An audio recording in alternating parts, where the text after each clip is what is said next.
Assalamualaikum warahmatullahi taala wabarakatuh. Halo teman-teman semua. Di pertemuan dua kali ini kita akan membahas mengenai sejarah internet dan juga pengenalan website.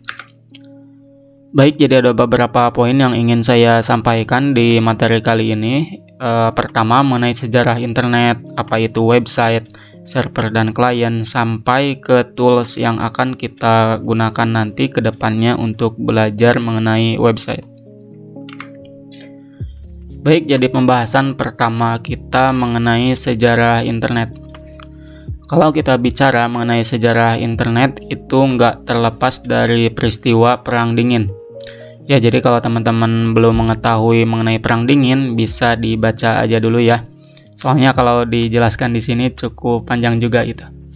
Nah, di tahun 1963 itu ada salah satu organisasi pengendali Perang Dingin, yaitu Rand Corporation. Mereka itu mempunyai masalah yang cukup rumit gitu. Nah, masalahnya itu bagaimana Amerika Serikat itu bisa tetap komunikasi dengan lancar meskipun dalam kondisi perang ataupun sudah usai. Ya, jadi awal mula terbentuknya internet itu dari suatu masalah komunikasi kayak gitu. Nah, di tahun 1964 Rand itu mengeluarkan proposal yang intinya mereka mengatakan bahwa jaringan yang akan dibentuk itu tidak terpusat di suatu tempat dan akan tetap berfungsi sekalipun dalam keadaan hancur ya. Nah, di tahun 1969 cikal bakal internet itu dibentuk melalui proyek ARPANET. Nah, jadi proyek ARPANET ini tuh merujuk kepada 4 buah jaringan yang disebarkan di 4 universitas dan langsung disponsori oleh Departemen Pertahanan Amerika. Dan di tahun 1972, khususnya di bulan Oktober, proyek ARPANET ini tuh diumumkan secara resmi. Dan masa tersebut itu disebut sebagai tahun website dibuat pertama. Nah, seiring berjalannya waktu, banyaknya daerah ataupun institusi yang ingin gabung dengan sistem jaringan tersebut membuat ARPANET itu kesulitan untuk mengatur jaringan supaya bisa digunakan dengan baik. Nah, karena itu mereka itu membagi ARPANET itu menjadi dua, yaitu ada ARPANET dan MILNET. Kalau ARPANET itu digunakan khusus untuk kebutuhan non-militer, sedangkan untuk MILNET itu kebutuhannya khusus untuk militer. Nah, seiring perkembangan teknologi dan kebutuhannya yang semakin tinggi, kedua jaringan tersebut digabungkan lagi gitu, yang namanya itu DARPA Internet. Dari nama tersebut disederhanakan lagi sampai sekarang yang kita kenal yaitu internet ya. Jadi awal namanya itu ARPANET, lalu dibagi dua jadi ARPANET dan MILNET, lalu digabungkan lagi dengan nama DARPA Internet, lalu disederhanakan lagi menjadi internet.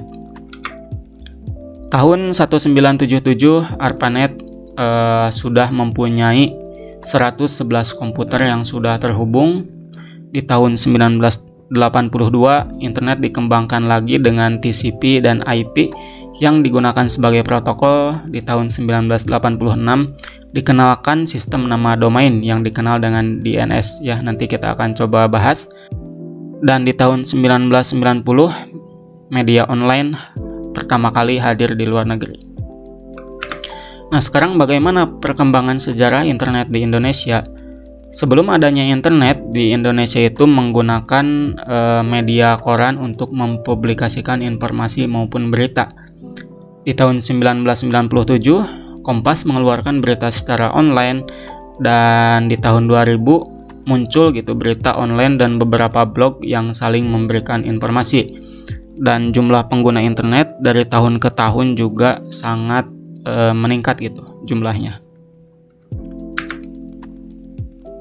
Baik, sekarang kita berkenalan dengan website. Nah, jadi saat ini hampir setiap scalable perusahaan mempunyai sebuah website. Ya, minimal website itu digunakan sebagai media dalam menampilkan profil maupun alat utama dalam menjalankan bisnisnya. Contohnya, website SMA Informatika Ciamis itu digunakan sebagai media untuk menampilkan profil sekolah. Atau website Shopee contohnya itu sebagai alat utama dalam menjalankan bisnisnya. Dari tahun ke tahun permintaan pembuatan website itu semakin tinggi dan berbanding lurus juga dengan tenaga ahli pembuat websitenya. Di Indonesia saja bayaran untuk seorang pengembang website itu tidaklah murah ya. Jadi menurut informasi yang saya dapatkan dari idinfo.com yang merupakan salah satu situs lowongan pekerjaan, mereka itu mengatakan bahwa gaji rata-rata seorang pengembang website itu berkisar 72 juta rupiah per tahunnya, atau dalam per bulannya mungkin sekitar 6 jutaan ya. Nah, dari hal tersebut tentunya menjadikan salah satu motivasi kita untuk belajar menjadi seorang pengembang web. Nah, jadi apa sih itu website? Nah, mungkin teman-teman yang sebagian udah ada yang tahu ya, mungkin ada yang belum. Ya, intinya website itu adalah sebuah halaman yang menampilkan informasi melalui teks ataupun gambar. Nah, website ini tuh bisa diakses dengan melalui internet menggunakan browser. Dan website ini unik karena tiap halaman itu bisa saling terhubung dengan menggunakan hypertext link. Oke, jadi ini adalah website SMA Informatika Ciamis. Teman-teman bisa akses linknya di smainformatika.sch.id. Ya, simpelnya website itu tuh kayak gini ya, merupakan sebuah halaman yang menampilkan informasi melalui teks maupun gambar. Dan setiap halamannya itu terhubung menggunakan hypertext link ya. Jadi kalau misalkan pergi ke halaman sejarah itu terhubungnya menggunakan hypertext link. Nah, jadi umumnya sebuah website itu memuat informasi yang disediakan secara perorangan, kelompok maupun organisasi. Dalam perkembangannya, website itu lumayan signifikan gitu perkembangannya dari tahun ke tahun. Awalnya website itu cuman sekedar media untuk berbagi informasi. Sampai sekarang mungkin penggunaannya sudah lebih beragam ya. Teman-teman di website itu bisa belanja, bisa nonton film, bisa dengerin musik, bisa belajar, dan masih banyak lagi. Sebelum kita membahas lebih lanjut mengenai website, teman-teman juga perlu memahami mengenai server. Nah, mungkin teman-teman belum mengetahui ya mengenai server, tapi setidaknya mungkin teman-teman pernah mendengar istilah kayak gini. Kenapa website ini nggak bisa diakses? Oh, ini servernya lagi down atau penggunanya lagi penuh nih, sehingga servernya down, websitenya itu nggak bisa diakses. Nah, mungkin teman-teman pernah mendengar kata-kata seperti itu. Ya, mungkin bagi sebagian orang banyak yang mengira bahwa server ini tuh merupakan sebuah komputer dengan speknya yang tinggi dan ukurannya yang gede. Nah, memang hal tersebut itu nggak salah sih, karena biasanya komputer yang akan dijadikan server itu memang harus mempunyai performa yang tinggi gitu. Nah, kenapa? Karena server itu harus melakukan pekerjaan yang cukup berat. Nggak hanya satu klien, namun bisa ratusan, ribuan, bahkan jutaan. Nah, jadi penekanan sebuah server itu bukan pada sebuah komputernya, melainkan pada rule atau fungsi dari sebuah komputer tersebut. Selanjutnya ada HTTP server ya. Kalau ini mah merupakan sebuah software yang dapat menerima transaksi dari Hypertext Transfer Protocol dalam suatu website, atau biasa disebut dengan HTTP server. Nah, banyak sih software yang bisa melakukan tugas ini. Salah satu contohnya adalah Apache. Dan software ini cukup friendly, gratis, dan tersedia untuk seluruh komputer dengan basisnya Unix, termasuk macOS dan juga Windows. Ya, mungkin teman-teman mengenai Apache nanti teman-teman bisa pelajari di kelas 11 maupun 12. Selanjutnya ada DNS server. Nah, jadi setiap perangkat bisa komputer, smartphone yang terhubung dengan internet itu pasti mempunyai IP address. Nah, apa sih itu IP? Ya, IP itu simpelnya merupakan deretan angka yang terdiri dari 4 seri dan dipisahkan oleh titik. Nah, contohnya itu 104.28.20.105. Nah, contohnya gini ya, komputer yang menjadi host dari website SMA Informatika SCH.id itu mempunyai IP 104 sekian. Nah, kalau kita menggunakan IP tersebut untuk mengakses sebuah website tentunya akan repot ya. Saya coba contohkan. Oke, kalau misalkan kita mengakses website menggunakan IP contohnya 104.20.25.105, ya tentunya ribet gitu ya kalau misalkan kita mengakses website menggunakan IP kayak gini. Beda ketika kita mengakses website dengan alamatnya secara langsung ya, smainformatika.sch.id, tentunya lebih gampang. Nah, memang ya untuk mengingat kumpulan angka tersebut bisa gitu kita lakukan, namun gimana kalau misalkan kita harus mengingat 10 IP? Tentunya ribet ya.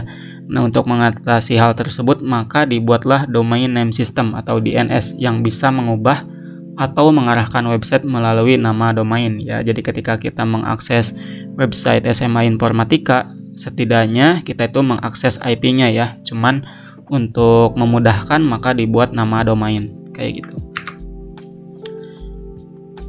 Nah, selanjutnya yang akan kita bahas mengenai klien. Nah, jika ada penyedia, tentunya pasti akan ada pengguna ya. Penyedia di sini tuh merupakan server dan perangkat yang meminta atau merequest suatu layanan tertentu ke server disebut dengan klien. Nah, salah satu contoh kliennya itu merupakan browser. Ya, browser itu merupakan aplikasi yang digunakan untuk mengakses website, bisa Google Chrome, Mozilla Firefox, ataupun yang lainnya, dan tujuannya itu untuk mengolah, menampilkan, dan melakukan interaksi dengan dokumen yang disediakan oleh web server. Nah, selanjutnya ada server side dan client side. Nah, di dalam pengembangan website itu ada istilah client side ataupun server side. Nah, sebenarnya hal ini tuh merujuk kepada sebuah proses yang dilakukan di sisi klien maupun sisi server. Nah, untuk client side, semuanya itu terjadi di sisi pengguna. Jadi, klien itu meminta data ke server, di mana data itu dikirimkan dan diolah di sisi klien. Dan datanya itu biasanya diolah dalam bentuk HTML, CSS, dan JavaScript. Ya, kalau teman-teman belum tahu mengenai HTML, CSS, dan JavaScript, nanti akan kita bahas. Nah, sedangkan untuk server side itu prosesnya dilakukan di sisi server dan tanggung jawabnya itu untuk merespon data yang diminta oleh client side. Nah, dan biasanya server side ini merupakan tempat di mana terjadinya interaksi pada database, sehingga sisi klien itu tidak mengetahui proses dan memang sebenarnya nggak boleh tahu gitu. Jadi klien itu hanya diberikan sebuah data hasil olahan di sisi servernya. Oke, jadi di sini saya akan coba menjelaskan mengenai client side dan server side ya. Kalau client side itu lebih ke sebuah proses yang terjadi atau dilakukan di sisi klien. Nah, sehingga di sini kita bisa tahu gitu prosesnya. Contohnya ketika kita mengakses website SMA Informatika, ya tampilannya kayak gini gitu. Jadi dieksekusinya itu di sisi klien. Sehingga kita juga sebenarnya bisa gitu melihat source code-nya kayak gitu. Nah, kalau misalkan server side, nah ini contohnya adalah data ya, data berita. Yang dimana data berita ini tuh diambil dari database. Nah, kita tuh nggak tahu ya di sini tuh kalau ngambil dari database tuh kayak gimana, ataupun metodenya kayak gimana, dan di codingnya tuh gimana, kode-kode untuk mengambil berita dari database itu kayak gimana, kita nggak tahu, kita nggak bisa ngelihat. Nah, itulah yang dinamakan dengan server side kayak gitu. Oke, selanjutnya ada anatomi website. Nah, setidaknya ketika teman-teman ingin membangun sebuah website, ada 3 pondasi penting dalam pembuatannya. Salah satunya adalah HTML yang berfungsi sebagai markup language yang akan digunakan untuk membuat struktur dan menampilkan konten pada www. Dan ada CSS dan JavaScript yang merupakan pondasi lain yang digunakan untuk mempercantik dan menjadikan website lebih dinamis dan juga interaktif. Baik, di sini saya analogiin kalau website itu sebagai tubuh manusia. Nah, HTML itu merupakan sebuah kerangka di tubuh manusia. Tentunya kalau misalkan manusia cuma kerangka aja, ya tentunya pasti menakutkan ya. Maka dari itu dikasih kulit dan daging untuk membungkus kerangka tersebut. Kalau di website itu merupakan CSS, ya, sehingga website dengan menggunakan CSS itu akan lebih menarik dan enak dilihat. Nah, kalau misalkan si kerangka itu sudah dibungkus oleh daging dan kulit, tapi kalau misalkan nggak gerak ya kayak patung ya, maka dari itu kita membutuhkan otak sehingga kita bisa berinteraksi, menggerakkan anggota tubuh kita sehingga lebih interaktif gitu. Nah, di website itu untuk membuat website lebih interaktif dan dinamis, maka membutuhkan JavaScript. Oke, selanjutnya bagaimana sih website itu bekerja? Nah, ketika kita mengunjungi website SMA Informatika, tentunya kita membutuhkan sebuah koneksi internet ya. Karena dalam mengakses website itu kita butuh internet. Hal tersebut karena website itu memerlukan sebuah web server hosting yang dapat diakses di mana saja. Nah, ketika kita menuliskan smainformatika.sch.id dan menekan enter di browser, nah hal yang pertama dilakukan browser adalah menghubungi DNS-nya untuk mengarahkan ke alamat servernya. Nah, jadi ketika kita mengakses website smainformatika.sch.id, hal yang pertama kali dilakukan browser ini tuh akan menghubungi DNS-nya, lalu mengarahkan ke servernya. Nah, setelah itu browser itu akan mengirimkan request ke server untuk meminta salinan informasi yang akan ditampilkan. Kalau misalkan requestnya berhasil, maka browser itu akan menampilkan salinan informasi yang didapatkan. Tapi kalau misalkan requestnya gagal, biasanya di browser itu akan tampil kayak kode gitu, kayak kode 500 ataupun kode yang lain yang menandakan bahwa website itu nggak bisa diakses. Nah, untuk menampilkan informasi di jendela browser itu menggunakan HTML dan CSS yang dikirimkan di servernya ya. Dengan begitu, informasi dalam bentuk HTML dan CSS lah yang dikirimkan di server untuk klien. Nah, selanjutnya ada web developer. Nah, kalau web developer itu mempunyai tugas untuk membuat sebuah website. Ya, jadi web developer ini tuh sebenarnya merujuk kepada nama profesi. Jadi kalau teman-teman kerjanya ngebuat website, maka disebut dengan web developer. Bisa juga web programmer, ya sama aja gitu. Namun web developer ini tuh dibagi 3 bagian ya. Jadi ada 3 posisi lagi, ada front end, back end, dan juga full stack. Nah, apa sih itu front end? Nah, front end ini mempunyai tugas untuk membangun interface website di sisi pengguna supaya lebih menarik. Nah, skill front end yang dibutuhkan harus menguasai HTML, CSS, dan JavaScript ya. Kalau teman-teman berminat di posisi ini, maka teman-teman harus menguasai HTML, CSS, dan juga JavaScript. Nah, biasanya di belakangnya lagi tuh ada lagi posisinya yaitu UI UX designer gitu. Jadi mereka itu membuat desain website kayak gini.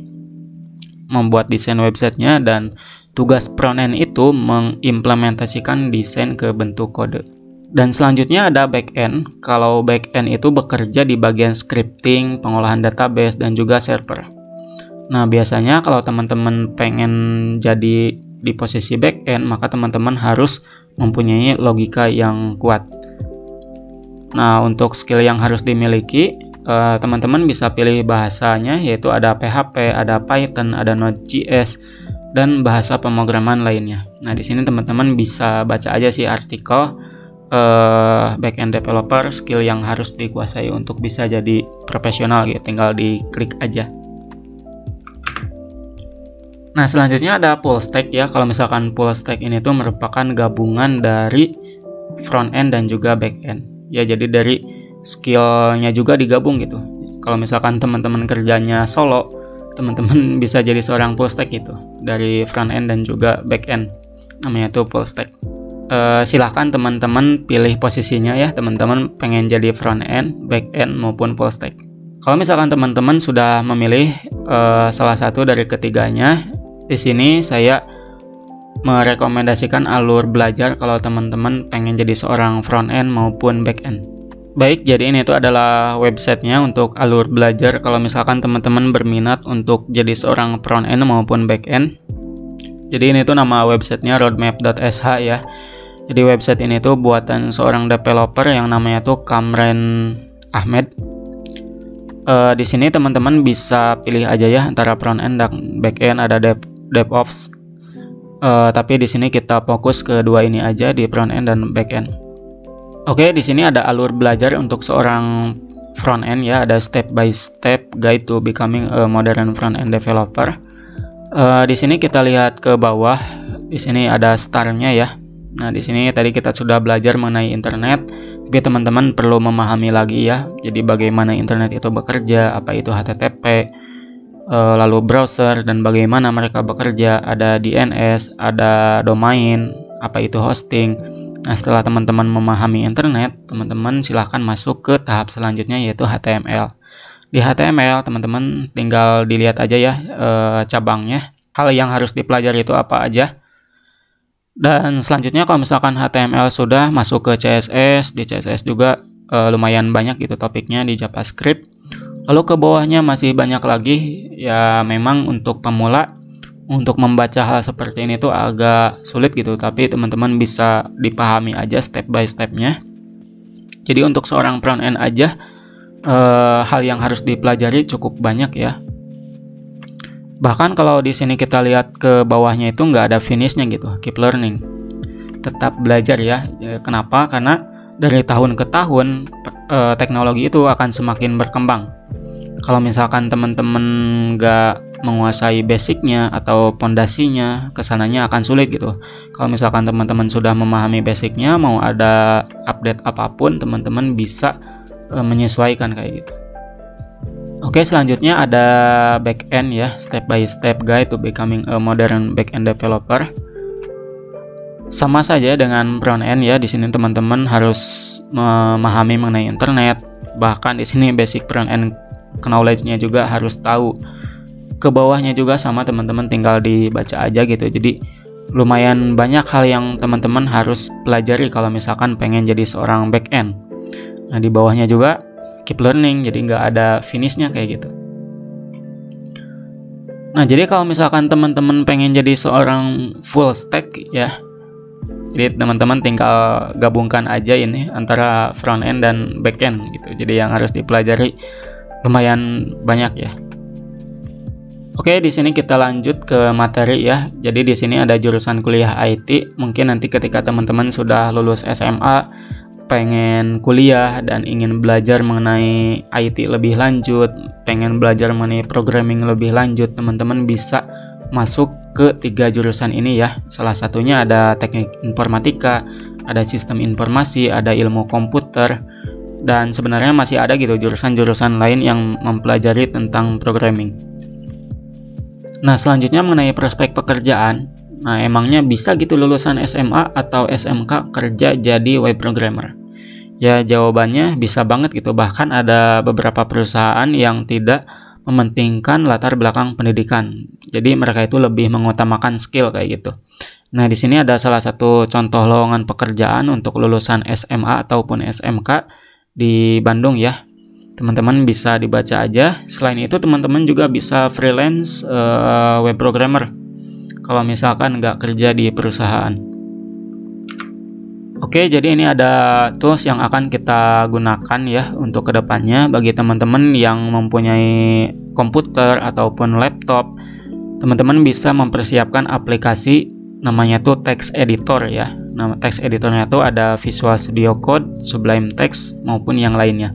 Kalau misalkan spek komputer teman-teman lumayan bagus, bisa pakai Visual Studio Code. Tapi kalau misalkan pengen yang lebih ringan, teman-teman bisa pakai Sublime Text. Untuk browser bebas aja, bisa pakai Google Chrome, Microsoft Edge, maupun Mozilla Firefox. Dan yang ketiga, yang terpenting, niat, usaha, dan kerja keras yang harus teman-teman siapkan. Nah, pertanyaannya, bagaimana yang nggak punya laptop? Bisa nggak belajar di HP? Ya, bisa aja gitu. Kalau skala untuk belajar website di HP bisa, tapi kalau untuk skala proyek nggak bisa. Nah, untuk aplikasi yang akan kita gunakan di Android menyusul ya di materi selanjutnya. Jadi saya akan ngasih rekomendasinya. Nah, berhubung sekarang masih pandemi, mungkin teman-teman banyak waktu luang. Nah, di sini teman-teman bisa nonton film yang saya rekomendasikan untuk kalian tonton supaya lebih semangat belajar mengenai IT ya. Jadi di sini ada banyak film, mungkin teman-teman pernah nonton ataupun belum, silahkan ditonton aja ya, dicari aja, dan saya jamin ini seru-seru kayak gitu. Baik, di pertemuan 2 kali ini cukup sekian saja. Saya ucapkan terima kasih, stay safe dan tetap patuhi protokol kesehatan, tetap semangat belajarnya. Semoga kita bisa cepat bertemu secara tatap muka sehingga teman-teman bisa belajar lebih enak, lebih enjoy, lebih paham lagi gitu mengenai pemrograman web. Sekian, assalamualaikum warahmatullahi taala wabarakatuh.